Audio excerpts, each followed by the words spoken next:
Altını ıslatan çocukların büyük çoğunluğu bu dünyada bir tek kendisinin yatağını ıslattığını düşünür. Çünkü altını ıslatmak çoğunlukla çocuklar için utanç vericidir. Hem aile hem de çocuk alt ıslatma sorununu başkalarıyla paylaşmamaya gayret gösterir. Bu nedenle gizli ve gizemli bir sorundur. Aynı nedenle bu dünyada bir tek ben altımı ıslatıyorum düşüncesi çocuk için kabullenilmesi zor bir duygudur. Yatağın ıslanması tüm aileyi olumsuz etkiler. Aile içinde bu durum önemli bir gerilim yaratır ve çocuğa eleştiri ve uyarıların şiddetinin artmasına sebep olur. Sürekli eleştirilen çocuk ise sabah yatağını kuru bırakmaya gayret ettikçe kaygıları arttığı için daha fazla alt ıslatmaya başlayabilir. Yatak ıslatmanın potansiyel zararı medikal olmaktan çok psikolojiktir. Unutulmamalı ki hiçbir çocuk bilerek ve isteyerek yatağını ıslatmaz. Çocuklar gündüzleri uyanık oldukları saatlerde tuvaletini denetim altına almaları için genellikle 2-3 yaşlarında olmasını bekleriz. 3-4 yaşlarına geldiğinde ise geceleri de tuvalet denetimini kazanmasını bekleriz. Ancak 5 yaşına geldiği halde hala alt ıslatma sorunu haftada en az 2 defa devam ediyorsa ve en az 3 aydır bu durum devam ediyorsa alt ıslatma sorunundan bahsedebiliriz. Mesanenin doğuştan anormallikleri alt ıslatmanın sebeplerinden birisi olabilir. Aşırı hassas mesane sorunu da olabilir. Mesane kas ve sinirlerinin yeterince gelişmemesi alt ıslatmanın nedenleri arasında olabilir. Anne veya babanın kendi çocukluklarında alt ıslatma sorunu yaşaması da problemin genetik nedenleriyle açıklanabilir. Uyku apnesi de çocuğun alt ıslatma sorunlarına yol açabildiği araştırmalarca ortaya konulmuştur. Üriner sistem kaynaklı başlıca birçok organik sebep de olabilir. Bunu anlamanın en önemli yolu bir hekimle görüşmektir. Organik nedenlerin dışında psikolojik ya da çevresel kökenli nedenlerden de bahsedebiliriz. Psikolojik nedenler arasında erken yaşta henüz çocuk fiziksel olgunlaşmaya erişmeden tuvalet eğitimini verilmiş olması, çocuğun ilgisiz ve yalnız bırakılması, katı ve sert disiplin ile büyütülmesi, tuvalet eğitimini kazansın adına baskı kurulması, çocuğun utandırılması, ailenin çocuğuyla kaliteli zaman geçirmemesi, karı koca geçimsizliği nedeniyle evde yaşanan gergin ve huzursuz ortam, kazalar, felaketler, ölüm olayları gibi travmatik olayların yaşanması, kardeş kıskançlığı, kreşe başlama gibi onu endişelendiren durumlardan kaynaklanabilir. Bununla birlikte çocuğun aşırı ilgi ve sevgiye boğulması, korumacı anne baba tutumları alt ıslatma sorununun psikolojik sebepleri arasında sayılabilir. Psikolojik nedenler olup olmadığını netleştirmek için öncelikle organik nedenleri dışlamak gerekir. Bunun için yapılması gereken ilk adım üroloji uzmanı hekimle görüşmektir. Fizyolojik ya da organik kökeni olup olmadığından emin olunduktan sonra psikolojik nedenleri irdelemekte yarar var. Birincil ya da primer alt ıslatma. Sinir kas kontrolünün gelişmesindeki gecikmeden kaynaklanabilir ve doğumdan başlayarak süregelir. Genellikle her gün ya da haftada 5-6 gün alt ıslatma görülür. Bu gecikme anne babanın düzensiz ya da yetersiz tuvalet eğitiminin de bir sonucu olabilir. İkincil ya da sekonder alt ıslatma. Bu tür alt ıslatma olayında tuvalet eğitiminin kazanılmasından sonra bir gerileme davranışı söz konusudur. İkincil alt ıslatmada tipik olarak yeni bir kardeşin doğumu ya da yeni bir eve taşınma gibi bazı ruhsal gerginlik durumlarında ortaya çıkar.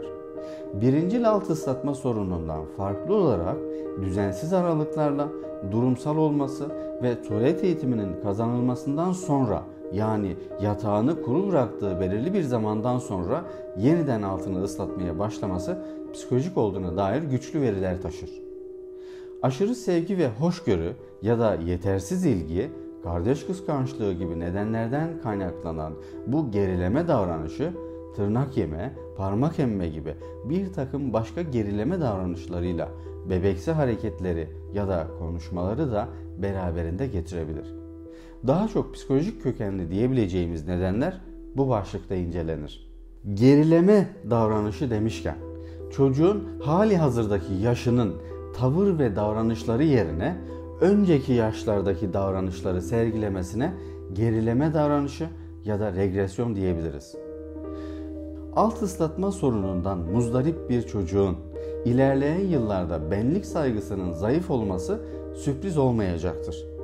Kendine ve yeterliliklerine inanmayan, kendine güvenmeyen, kendini suçlu, kabahatli ve utanç duygularıyla dolu hissedebilecektir.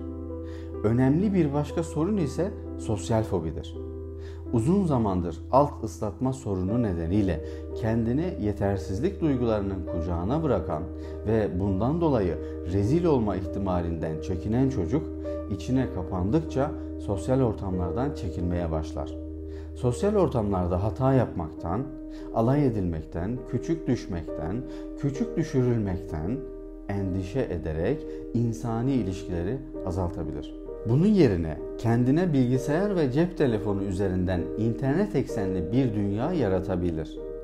Çocuğun bilgisayar bağımlısı şeklinde şikayeti olan ebeveynlerin çocuklarının aslen sosyal fobi nedeniyle bilgisayara yönlendiğini görebiliriz. İlk yapacağınız şey sorunun organik mi yoksa psikolojik mi olduğunu öğrenmek için çocuğu bir sağlık yoklamasından geçirmek olmalı.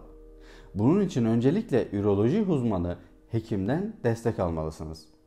Eğer organik olmadığına dair bilgi aldıysanız psikolojik destek almaktan geri durmayın derim. Çoğu anne baba sürekli çocuğunu uyarır, sürekli alt ıslatmayı hatırlatır.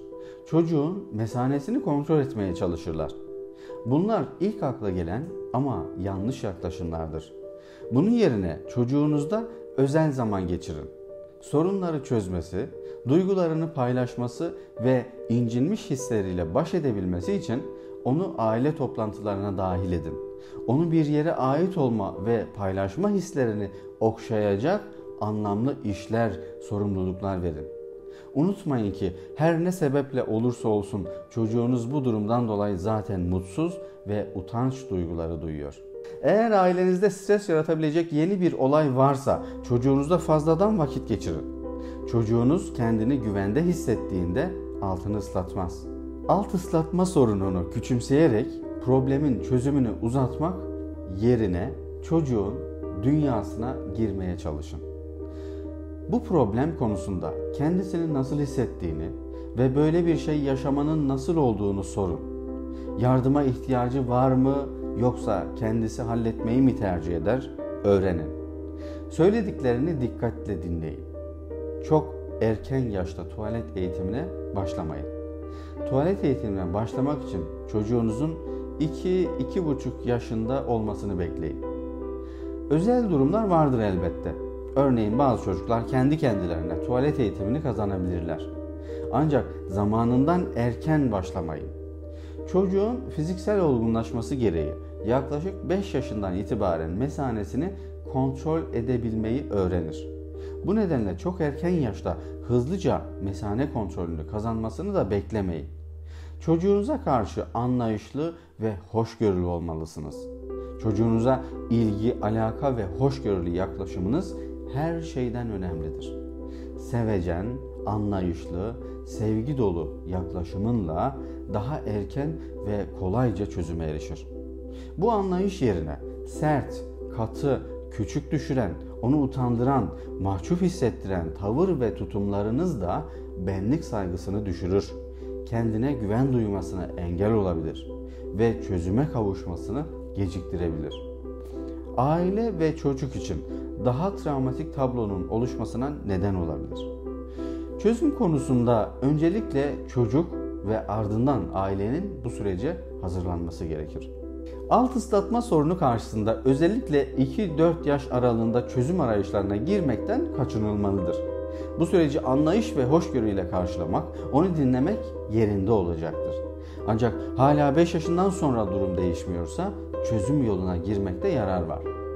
Ebeveynler Okul çağındaki çocuklarının alt ıslatma sorunları hala devam ediyorsa, çocuğun organik rahatsızlığı ya da duygusal sorunu olduğundan endişe ederek gerekli önlemleri almalılar. Bunun için öncelikle hekim ile görüşülmesi, ardından psikolojik destek almayı düşünmeliler. Bazı çocukların çok derin uyuduklarını ve uyku sırasında mesanenin dolu olduğunun sinyali zihnine ulaşamıyor diyebiliriz. Bu nedenle geceleri uyandırılıp tuvaleti yapan çocukların tam olarak uyandırılmaları yerinde olur. Böylelikle uyanıklık ve farkındalıkla beraber alt ıslatmanın kontrolü sağlanabilir. Çocuğa yönelik çözüm arayışları devam ederken ailenin ise bu süreçteki eksik ve yanlışlarını düzeltmesi gerekecektir. Ailenin tavır ve tutumlarını değiştirmeden çözüm eksik ya da yarım kalabilecektir. Birincisi, akşam yemeklerinde fazlaca sulu yemekler verilmemelidir. Örneğin kavun, karpuz, meyve suyu, çay, su, kahve gibi. Ancak uyumadan 1-2 saat önce az miktarda sulu gıda verilebilir. İkincisi, akşam yemekleri fazla ağır olmamalıdır. Sindirimi güç olan yiyecekler çocuğun uyku düzenini bozabilir. Zaman zaman uykuyla karışık olan bu düzensiz uyku içinde çocuk altını ıslatabilir. Üçüncüsü ise birinci ve ikinci maddelerdeki sıvı alımlarını kısıtlama önerisinin tam tersine farklı bir uygulama daha yapılabilir. Bu uygulama çocuğun gün içinde ve akşam saatlerinde bolca su içirilerek hemen tuvalete gitmesi yerine çişini tutması için bekletilebilir. Bunu bir alıştırma gibi planlayabilirsiniz. Çocuğun idrarı geldiğinde mümkün olduğunca bunu tutması ve kontrolü sağlamanın bilincine varması sağlanabilir. Böylelikle geceleri uykusunda bu kontrol duygusunu daha fazla işlevselleştirebilir. Dördüncüsü, çocuk her gün aynı saatte yatırılmaya çalışılmalıdır. Altını ıslatan çocuğun yatağı her defasında mutlaka temiz ve yeni çarşaflarla donatılmalı. Yatağı korumak amacıyla naylon, muşamba ve benzeri hiçbir şey kesinlikle kullanılmamalıdır.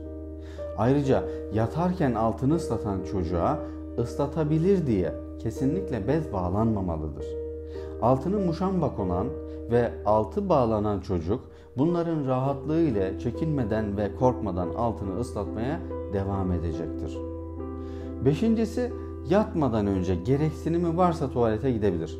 Yatağına sevgi ve sevecenlikle gönderilmeli, yatağın temiz olduğunu çocuğa belli etmeli ama açıkça söylenmemelidir. Altıncısı, tedavisi süresince çocuğu üzen, korkutan şeylerden kesinlikle uzak durulmalı. Yeterince ilgi gösterilmelidir. Yedincisi, gündüzleri küçük tuvaleti geldiğinde tutma antrenmanları yaptırılmalı, hemen tuvalete yollanmamalıdır. Tutabildiğince tutturulmaya çalışılmalıdır. Böylece idrar kesesi kasları uyarılarak daha sıkı ve hassas hale getirilmiş olacaktır. Anne baba olarak bunlara özen gösterdiğiniz zaman olumlu sonuçlar alabileceğini düşünüyorum. Umarım bu video çocuğuna ve sana yardımcı olabilmiştir. Videoyu beğenmeyi ve abone olarak bildirimleri açabilirsiniz. Unutma, sen değişirsen dünya değişir. Bugün bundan sonraki yaşamının ilk günü.